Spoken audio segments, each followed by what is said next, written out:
wabarakatuh. Selamat siang dan salam sejahtera bagi kita semua. Perkenalkan, nama saya Yusnaini, NIM B2B1 2047. Akan memaparkan tugas mata kuliah Manajemen Sumber Daya Manusia, yaitu menyusun rencana bayaran strategis. Pada penyusunan rencana bayaran strategis terdapat tujuan pembelajaran, yaitu diantaranya faktor-faktor dasar dalam menentukan tingkat bayaran, kemudian metode evaluasi pekerjaan, yang ketiga bagaimana menciptakan rencana bayaran kompetitif pasar, yang keempat menetapkan harga pekerjaan manajerial dan profesional, dan yang kelima ada topik kontemporer dalam kompensasi. Selanjutnya, satu, faktor-faktor dasar dalam menentukan tingkat bayaran. Kompensasi bayaran, semua bentuk bayaran atau imbalan yang diberikan kepada karyawan timbul dari hubungan kerja mereka. Menurut Gary Dessler 2009-46.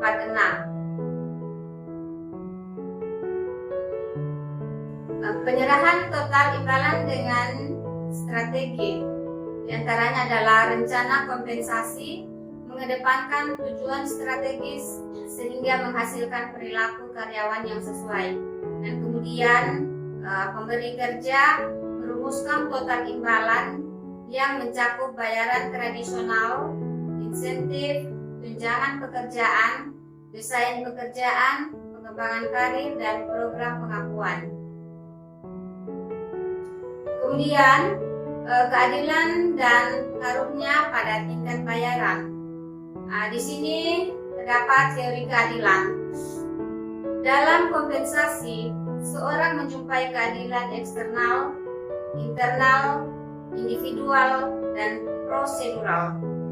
Kemudian sehingga manajer berbuat adil dengan menggunakan berbagai cara, yaitu survei gaji eksternal dan mempertahankan kerahasiaan tingkat bayaran internal. Kebijakan bayaran. Kebijakan bayaran, manajer membutuhkan kebijakan bayaran karena beberapa masalah, yaitu apakah menekankan senioritas atau kinerja, kemudian lalu bagaimana membedakan pekerjaan berkinerja tinggi atau rendah, dan yang terakhir bagaimana memberikan kenaikan gaji dan promosi, bayaran lembur, bayaran percobaan, cuti untuk dinas militer, dan lain-lain. Dan yang kedua, metode evaluasi pekerjaan.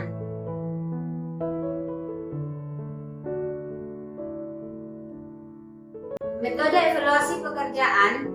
evaluasi pekerjaan atau job evaluation adalah sebuah perbandingan secara sistematis untuk menentukan nilai dari sebuah pekerjaan relatif terhadap pekerjaan lainnya, menurut Gary Dessler 2009-56. Pendekatan dasar untuk menentukan tingkat bayaran terdapat ada dua, yaitu pendekatan berbasis pasar dan metode evaluasi.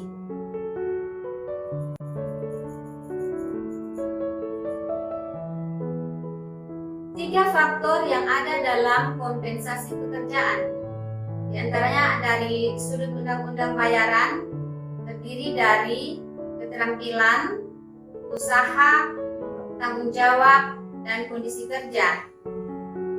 Sedangkan dari sudut perusahaan konsultan, terdiri dari pengetahuan cara kerja, pemecahan masalah, dan akuntabilitas. Sedangkan yang ketiga, Walmart dapat membagi menjadi pengetahuan, keterampilan, pemecahan masalah, dan akuntabilitas. Ada contoh faktor kompensasi dan menyiapkan evaluasi pekerjaan. Di antaranya di sini adalah sebagai contoh pengambilan keputusan masuk akal untuk pekerjaan manajer, tidak untuk petugas pembersih. Selanjutnya menyiapkan evaluasi pekerjaan dengan melibatkan penelitian dan menuntut kerjasama antara penyedia, spesialis sumber daya manusia dan karyawan, dan perwakilan serikat pekerja.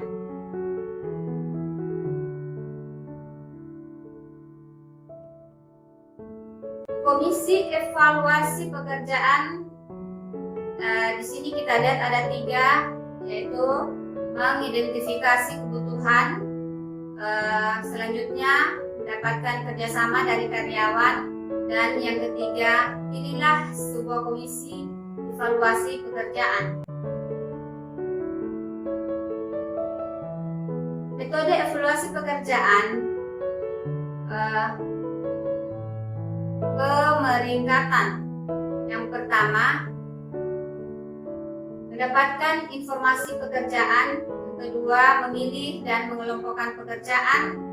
Yang ketiga, faktor yang dapat dikompensasi. Dan yang keempat, memeringkat pekerjaan. Dan yang kelima, menggabungkan peringkat.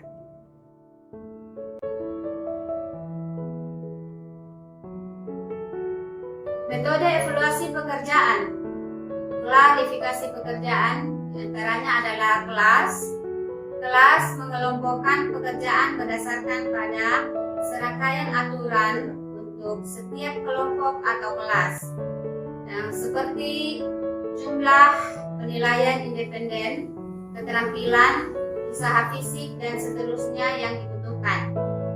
Grade di sini adalah sistem klarifikasi pekerjaan seperti sistem kelas, meskipun grade sering berisi pekerjaan yang tidak serupa seperti sekretaris, mekanik, dan petugas pemadam kebakaran. Dan kemudian deskripsi grade ditulis berdasarkan pada faktor-faktor yang dapat dikompensasi yang disebutkan dalam sistem klarifikasi. Metode evaluasi pekerjaan atau metode poin.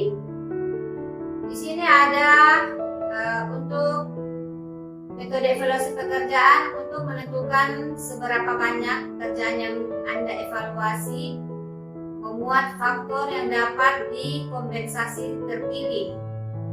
Evaluasi pekerjaan metode poin adalah metode evaluasi pekerjaan yang paling populer sekarang ini, yaitu grade, kemudian sifat penugasan, dan tingkat tanya jawab.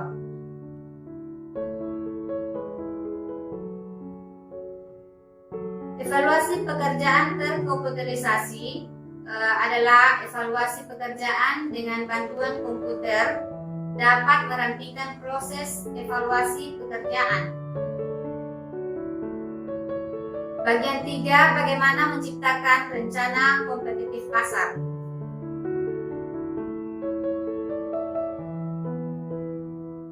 Memilih benchmark job. Memilih benchmark job, pertama memberi kerja memiliki lusinan atau ratusan pekerjaan yang berbeda dan tidak perlu lagi harus mengevaluasi setiap pekerjaan tersebut secara terpisah. Dan kemudian perwakilan dari seluruh kisaran pekerjaan yang perlu dievaluasi oleh pemberi kerja. Dan selanjutnya, memilih faktor yang dapat dikompensasi. Di antaranya ada 4 keterampilan yang dapat dikompensasi, yaitu keterampilan, usaha, tanggung jawab, dan kondisi kerja. Kemudian pemberi kerja harus hati-hati mendefinisikan setiap faktor. Ini akan memastikan bahwa anggota komisi evaluasi masing-masing akan menerapkan faktor tersebut secara konsisten. Memberikan bobot pada faktor yang dapat dikompensasi. Di sini kita lihat adalah ada langkah berikutnya, pemberian bobot pada setiap faktor. Misalnya, sejauh mana keterampilan lebih penting daripada usaha. Dan kemudian faktor persyaratan mental bagi pekerja atau bagi pekerjaan eksekutif mempunyai bobot jauh lebih besar dibandingkan dengan persyaratan fisik. Dan yang ketiga, X 100% untuk setiap pekerjaan, 60% faktor kompleksitas pekerjaan, dan 30% usaha, 10% kondisi kerja.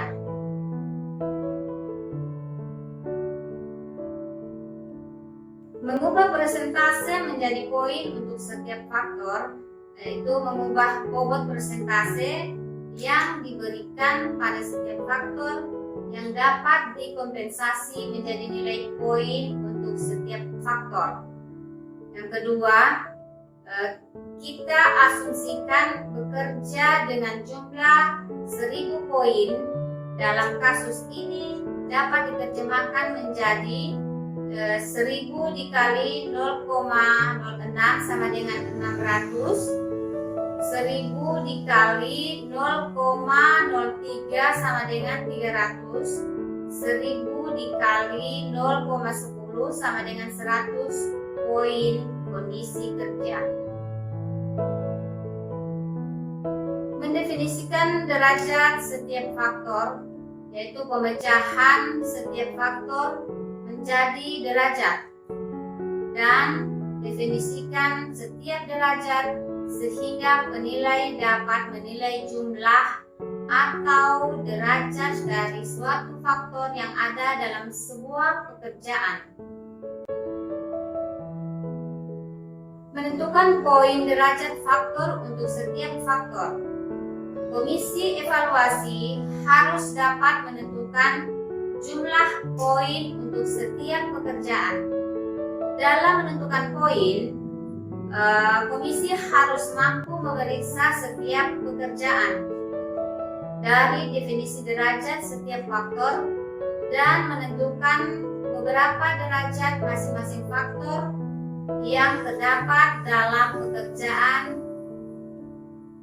yang dapat dikompensasi. Meninjau deskripsi pekerjaan dan spesifikasi pekerjaan, yaitu inti dari evaluasi pekerjaan, melibatkan menentukan jumlah atau derajat sejauh mana pekerjaan tersebut mengandung faktor yang dapat dikompensasi terpilih seperti usaha, kompleksitas pekerjaan, dan kondisi kerja. Mengevaluasi pekerjaan. Mengevaluasi pekerjaan yaitu pekerjaan dievaluasi dengan dasar informasi yang diberikan pada langkah 1 sampai 7 seperti tentang poin dan derajat. Apakah sistem bayaran kompetitif pasar itu? Kurva upah sekarang atau eksternal. 10. Melakukan analisis pasar survei gaji. Di antaranya ada untuk menetapkan benchmark job. Yang kedua, untuk menghargai posisi mereka secara langsung dalam pasar. Yang ketiga, mengumpulkan data untuk membuat keputusan menyangkut tunjangan karyawan. 11. Kurva upah pasar atau eksternal. Dan 12. Membandingkan dan menyesuaikan tingkat upah sekarang dan pasar untuk pekerjaan. Sekian dan terima kasih. Itulah tadi pemaparan saya atas nama Yusna ini yang memaparkan dengan judul penyusunan rencana strategi bayaran. Sekali lagi terima kasih. Billahi taufiq wal hidayah. Wassalamualaikum warahmatullahi wabarakatuh.